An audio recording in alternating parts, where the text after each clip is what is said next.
The reason I really ended up filming this video was I got new glasses today and I am like in love with them and I just want to show them off a lot. And I curled my hair today for like no reason. I just like did it out the door on the way to pick up dinner.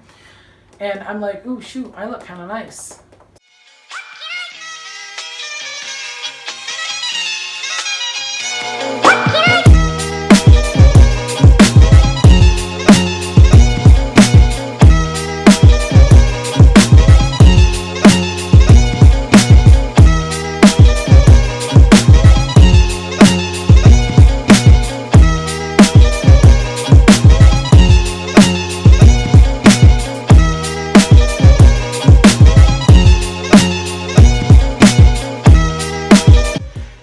Hey guys, it's Tyler, and guess what? I bought a saxophone. This is a John Packer JP042 for the vintage finish that I got it in. And it's a smaller, like lesser known brand. They haven't been selling for very long. It's quite new.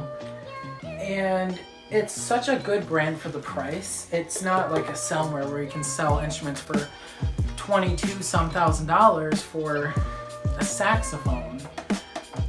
It's very well made, and you can tell that just by the little details with like the lacquer on all the keys and just, you know, the good quality of the pads and the action of the springs. It's just overall a really good instrument, and it's an intermediate saxophone, which basically means a student can buy it and take it to college and just kind of take it a while and then upgrade in the future. The reason I steered clear of a student instrument is just basically because I'm going to have to buy another one, buy an intermediate or a professional saxophone in 2 years when I graduate. And I would rather take this through college and then upgrade when I actually have like a career in music and have the money to spend $5,000 on a Selmer super balanced action or something like that. You know what I mean?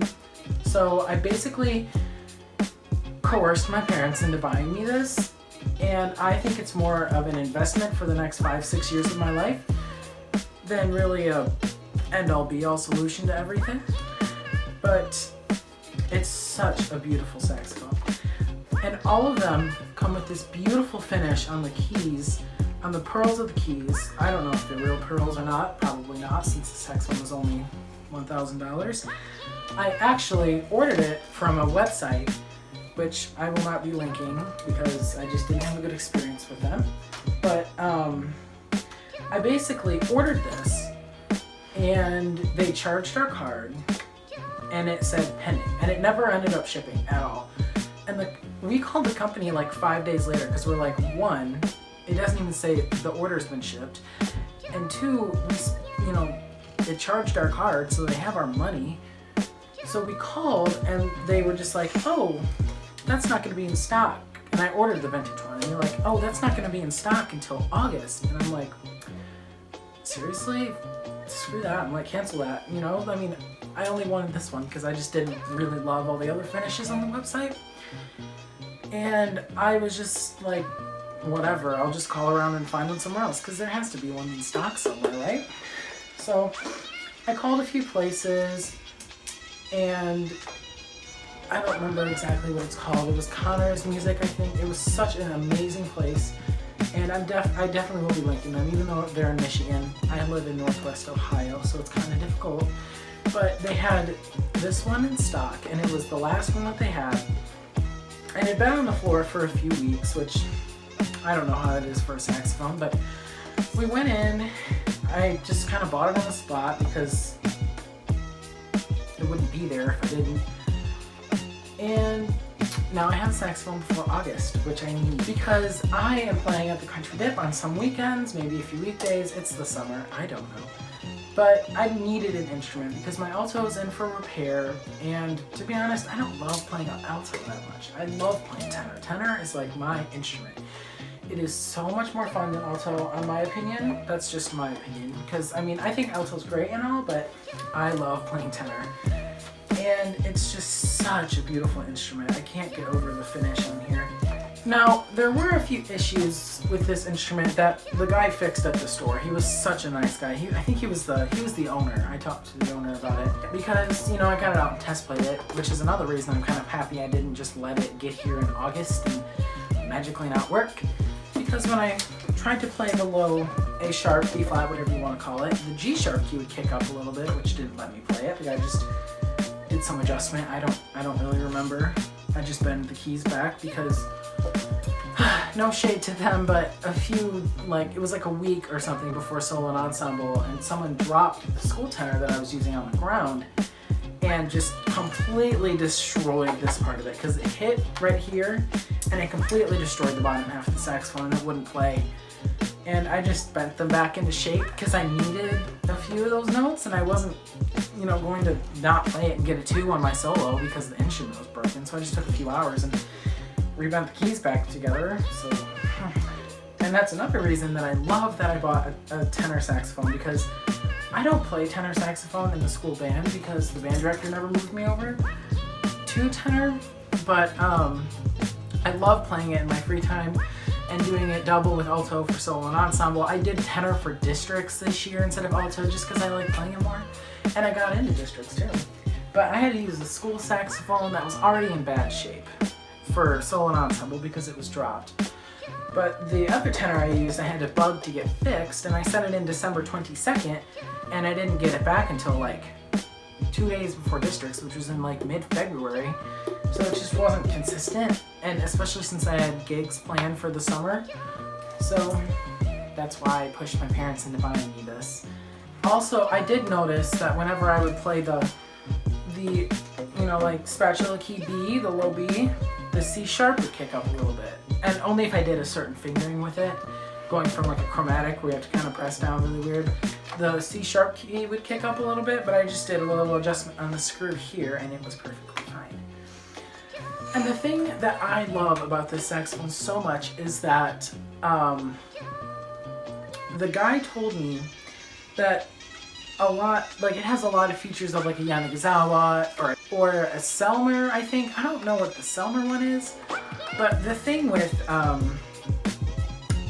Yanagisawa is they have double barred low B and C keys, and I think that's it. I haven't really researched that much, but I really want to get a Yanagisawa in the future because they're just as good as a Selmer, and they're a lot cheaper than, you know, $5,000 depending on the one you get. And I just did a simple screw. Now, one thing I do have to say about this saxophone is I'm telling you, all the money that I paid for it went into the saxophone, which is a big pro, but it's also kind of a con because the case isn't that great. I mean, it's okay, but it doesn't really latch well. You have to fight it to latch. The saxophone doesn't really fit that great in there, so I think I'm just gonna buy an aftermarket one or just like ask for one for Christmas or something. And it's just, I mean, this is how every saxophone comes. It's just my preference. I like the like cloth contoured cases, but this is just that big box and it's kind of ugly. So I'd rather not, you know what I mean? But it's just, it's not that great of a case, but you know, it's a case. It's gonna be good. If I drop my saxophone, I'm gonna protect it. And that's all that really matters. It has a high F sharp key. It's just a beautiful instrument. It's so pretty. I know I've said that, but the varnish on here and the engraving is gorgeous. I mean, it's all down the side. You can't really see it. At least I don't think you can see it. I don't know. But it's so pretty on here. It goes all the way up the saxophone. It's even on the neck. I mean, they really took detail into consideration with this saxophone, which I really like. And even the flip folder little attachment thingy is on the saxophone itself instead of the neck tenon, like tightener thingy. I don't remember the specific name for it. But on my alto, that's where it was. And it broke off because of a heavy flip folder, just because the saxophone was older, I don't know. But I had to get that fixed, and that was like a couple $100 to get that fixed, which is ridiculous. So it's nice that it's not on here because that just gives a lot more insurance in the future. And you know, this video is not for my normal subscribers. I have 60 subscribers at most.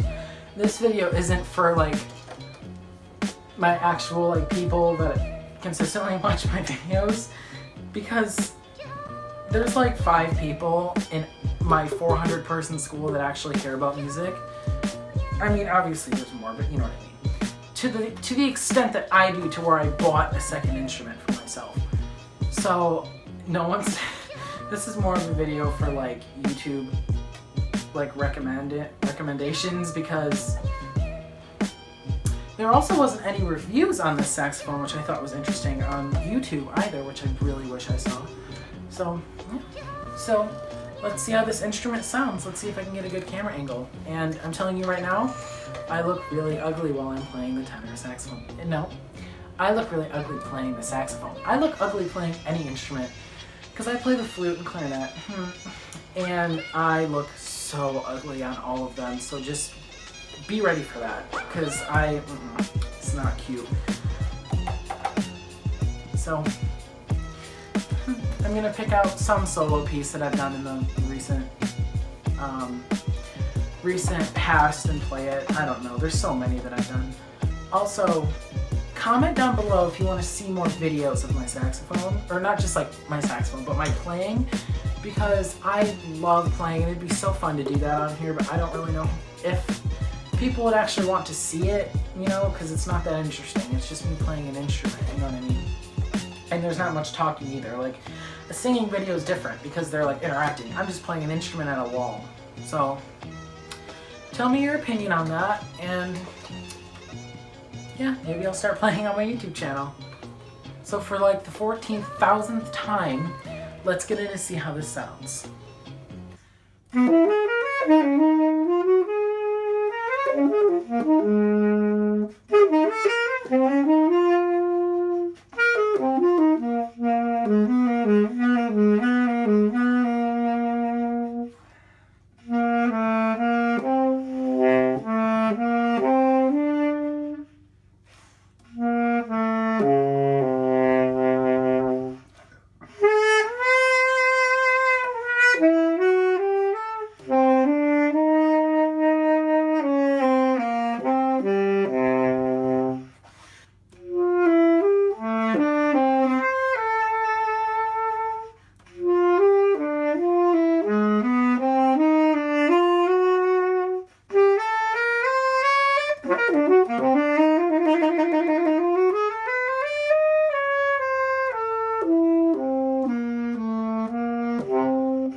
The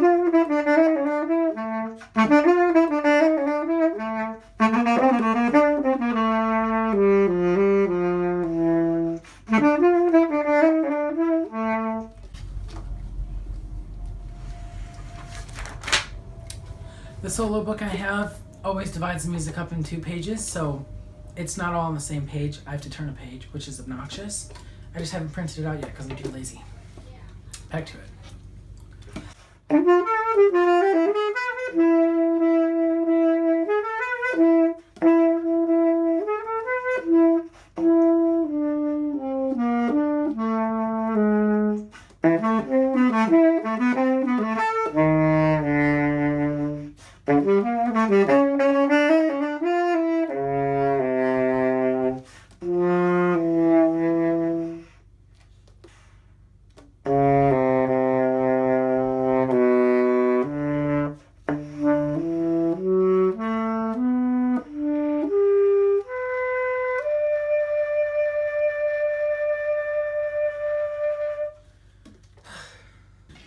So in conclusion, this is an amazing saxophone for the value.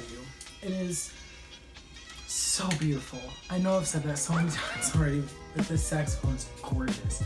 And I know the top of my head's cut off. I just don't feel like readjusting my camera right now because it's only 9:30. I'm really sad, but I'm tired, so I'm not, But it's a beautiful saxophone. It looks like it was very meticulous being built. The varnish is so good, and there's no like crusty spots or anything bad. The placement of the keys is just so good, and the spring back and the action of it is really nice too. It's made with blue steel springs, which means they won't rust or they resist rust, and they're very strong, so they'll last a long time.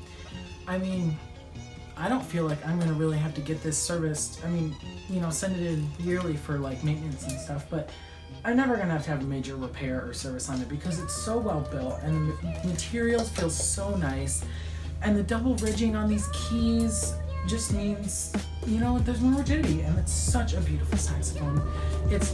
I know I'm being very repetitious, but it's worth the price. I'm gonna link the website below, even though no one's gonna click on it because no one watching my videos is in the market for a tenor saxophone. But I'll link it anyways, just to be nice. But yeah, that's pretty much it. I hope you guys liked the video. Please comment if I should start playing stuff on my channel. And I'll see you next time. Bye.